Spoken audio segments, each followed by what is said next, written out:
সালামু আলাইকুম, সবাই কেমন আছেন? ওয়ার্ল্ড কাপ ফুটবল 2026-এর গ্রুপ পর্বের চতুর্থ ম্যাচ আজকে সকাল 10টায় যে দুটি দল মাঠে নামছে, অস্ট্রিয়া এবং জর্ডান।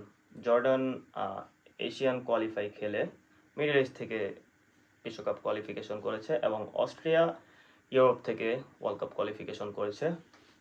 শক্তিমত্তার দিক থেকে অস্ট্রিয়া জর্ডানের থেকে বেশ কিছু গুণ এগিয়ে।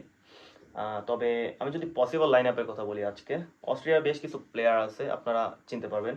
যেমন অস্ট্রিয়ার সেন্টার ফরওয়ার্ড পজিশনে খেলছে আরন টুবিস, ইন্টার মিলানের প্লেয়ার।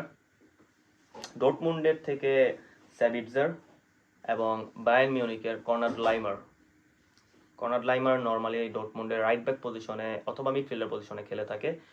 তবে আপনারা অস্ট্রিয়ার টিমে কর্নাড লাইমারকে অফেন্সিভ মিড অথবা কোনো উইং ফরওয়ার্ড পজিশনেও দেখতে পারবেন।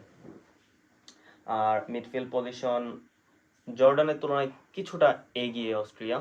শক্তিমত্তার দিক থেকে মানে প্রত্যেকটা পজিশনের কথাই যদি বলি, জর্ডানের থেকে বেশ কিছুগুণ এগিয়ে আছে অস্ট্রিয়া।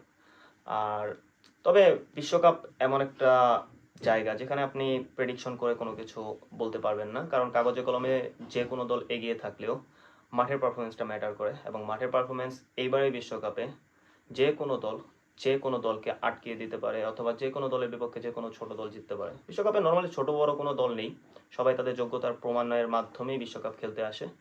তবে কিছুটা তো শক্তিমত্তা অথবা লাইন আপের মাধ্যমে আমরা বলতে পারি এই দলটা এগিয়ে থাকতে পারে, এই দলটা এগিয়ে থাকতে পারে না। সেই হিসাবে আমি বলছি অস্ট্রিয়া আজকে হয়তো জর্ডানের সাথে ম্যাচ জিতে নিতে পারে 2-0 গোলে। আপনারা আপনাদের সব রকমের প্রেডিকশন অথবা মতামত জানাতে পারেন আমাদের ইউটিউব চ্যানেলে sports zone live BD. Thank you very much.